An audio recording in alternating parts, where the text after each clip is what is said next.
మనం చెప్పబోయే లెసను వ్యవసాయం 10వ క్లాసు విద్యార్థులకు వ్యవసాయం 4వ లెసను టెక్స్ట్ బుక్లో ఉంది.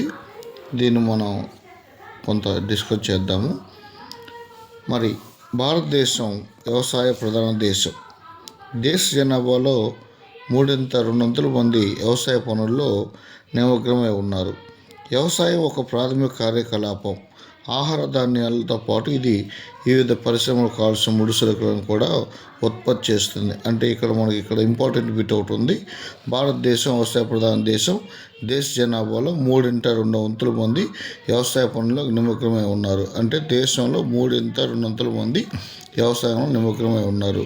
మళ్ళీ కిందకు వస్తే ఇక్కడ వ్యవసాయ ముడి పదార్థాలపై ఆధారపడిన కొన్ని పరిశ్రమలు తేయాకు, కాఫీ, సుగంధ ద్రవ్యాలు ఇవన్నీ కూడా వ్యవసాయంపై ఆధారపడిన కొన్ని పరిశ్రమల పేర్లు.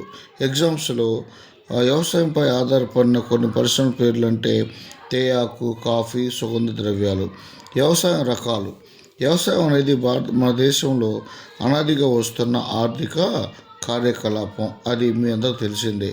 మరి ఇది అనాదిగా వస్తున్న ఆర్థిక కార్యకలాపంపై వ్యవసాయం జీవనాధారం నుంచి వాణిజ్య అవసరాలకు తగ్గట్టుగా మారుతూ ఉంది.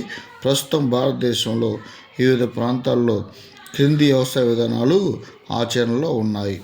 ఈ ఆచరణలో మొదటి ఆదిమ జీవనాధార వ్యవసాయం. మరి ఈ ఆదిమ జీవనాధార వ్యవసాయం అంటే ఈ రకమైన వ్యవసాయం ఇప్పటికీ భారతదేశంలో కొన్ని ప్రాంతాల్లో కొనసాగిస్తూ ఉన్నారు.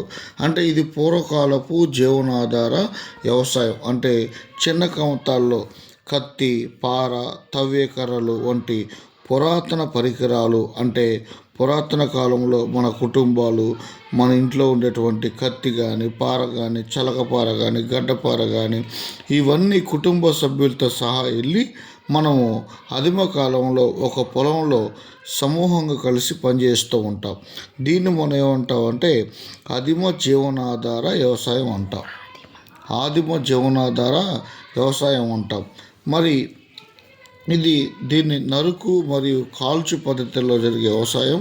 రైతులు తమ కుటుంబాన్ని పోషించుకోవడానికి కొంత భూమిని చదును చేసి తృణధాన్యాలు మరియు ఇతర ఆహార పంటలను ఉత్పత్తి చేస్తారు. మరి ఇక్కడ మరో కొత్త భూమిని చదును చేస్తారు. ఈ రకమైన మార్పు ప్రకృతి సహజ ప్రక్రియల ద్వారానే నేల సారాన్ని తిరిగి నింపడానికి సహకరిస్తుంది. రైతులు ఎరువులు లేదా ఇతర ఆధునిక సాధనాలను ఉపయోగించినందువల్ల ఈ రకమైన వ్యవసాయంలో భూమి ఉత్పాదకత తక్కువగా ఉంటుంది. దేశంలో వివిధ ప్రాంతాల్లో వివిధ పేర్లతో పిలుస్తారు. మరి వ్యవసాయాన్ని భారతదేశంలో వివిధ ప్రాంతాల్లో వివిధ రకాలుగా పిలుస్తారు. ఇక్కడ ఈ ఏరియాలో మీరు రాయబోయే ఎగ్జామ్స్లో బిట్టుబడే అవకాశం ఉంటుంది. దీన్ని అస్సాం, మేఘాలయ, మిజోరాం మరియు నాగాల్యాండ్ వంటి ఈశాన్య రాష్ట్రాల్లో జూమింగ్ అంటే మనకి అస్సాము, మేఘాలయ, మిజోరాం, నాగాల్యాండ్ ఈశాన్య రాష్ట్రాల్లో జూమింగ్ అని, మణిపూర్లో పామ్లవ్ అని, ఛత్తీస్గఢ్లోని బస్తర్ జిల్లాలోని మరియు అండమాన్ నికోబార్ దీవులలో దిపా అని పిలుస్తారు. అంటే మనకి ఈ ఏరియా నుంచి ఎక్కువగా బిట్ వచ్చే అవకాశాలు ఎక్కువగా ఉంటాయి. అంటే మరి జూమింగ్ అంటే ఏంటి? జూమింగ్ అంటే నరుకు కాల్చి వ్యవసాయాన్ని జూమింగ్ అంటాం. మరి దీన్ని కూడా మరి మెక్సికో మరియు మధ్య అమెరికాలో మెల్పా అని, వెనిజులాలో కొనుకో అని, బ్రెజిల్లో రోకా అని, మధ్య ఆఫ్రికాలో మసోల్ అని, ఇండోనేషియాలో లాడంగ్ అని, మరి వియత్నంలో రే అని పిలుస్తారు. ఇక్కడ కూడా మనకి బిట్టుబడే అవకాశాలు ఉంటూ ఉంటాయి. ఇక్కడ మనం ఈ విషయంలో అంటే భారతదేశంలోనే కాకుండా ఇతర దేశాల్లో కూడా వ్యవసాయాన్ని వివిధ రకాల పేర్లతో పిలుస్తూ ఉంటారు.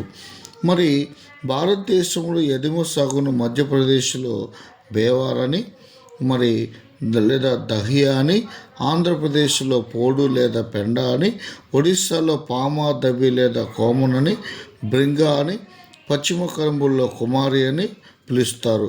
ఆగ్నేయ రాజస్థాన్లో వాల్రే లేదా వాల్ట్రే అని, హిమాలయ ప్రాంతాల్లో కిల్ అని, జార్ఖండ్లో కురువా అని, ఈశాన్య ప్రాంతంలో జూమింగ్ అని పిలుస్తారు.